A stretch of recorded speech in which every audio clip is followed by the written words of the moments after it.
Okay. So it was fantastic.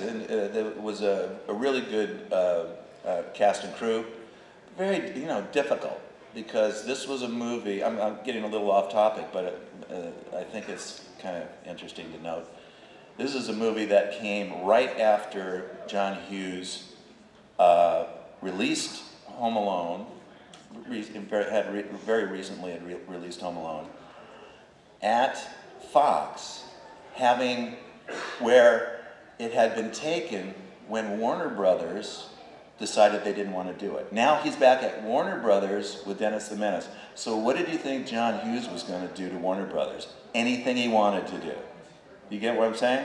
He had them over a barrel. They basically got John Hughes back after he's just done a $300 million comedy, and now he's going to do Dennis the Menace, and he basically said, hey, I'm going to do whatever I want. Now, you know how long movies usually take to make, especially comedies. If it's a 50-day schedule, that's a solid schedule. This is a 109-day schedule, a 165-page script that he kept writing and writing and writing during the course of the movie.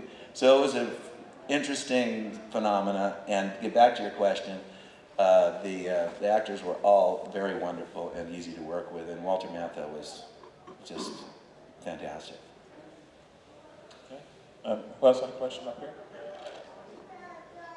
There's a question? Oh, let's go to the, wait a minute. Tommy Wallace answer. Come up here for a second. You have to answer this.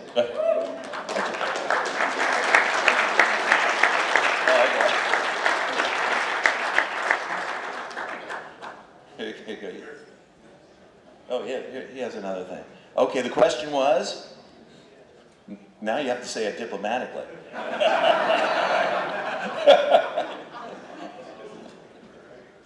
I'm sorry. Ladies and gentlemen, Tommy Lee Wallace.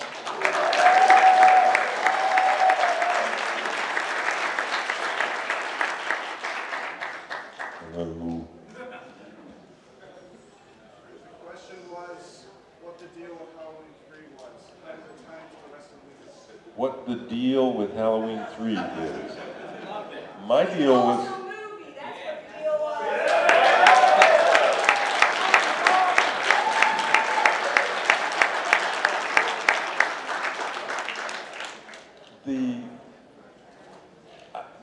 Halloween 2 was a strange concept to John and Deborah and myself.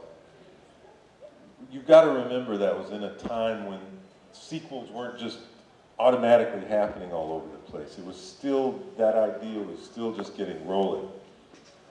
And so I don't think any of us had any enthusiasm for making any kind of sequel because we'd made a good movie with Halloween. It was like, okay, we did that. So when the idea of a sequel came along, none of us were enthusiastic or very interested. But it became obvious it was going to get made whether we did it or somebody else did it. And you probably already know that I was on Halloween 2 for a little while, but didn't go through with it because I really hated the script. And a director really, as Nick will tell you, needs to love the material and be enthusiastic about it to go out there and do a great job for the movie.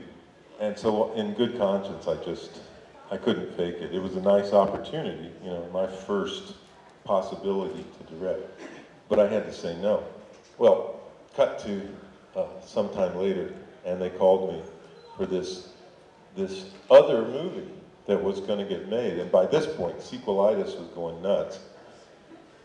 So in that atmosphere, having done sort of 2, John and Deborah rather reluctantly, I think, just said, okay, the machine is rolling. We'll do 3, but we can do anything we want. A little bit like Nick was saying about John Hughes. We'll do it, but we'll do it our way. Concept was going to be, let's do a whole new concept, and let's crank one out every year from now on like an anthology. It'll be a new idea every fall. And any one of them can spin off as many sequels as they like, but we're going to start doing, the Tales from the Crypt kind of concept. New story. What happened was when Universal saw Halloween 3, I don't think they cared that much for it, weren't that enthusiastic.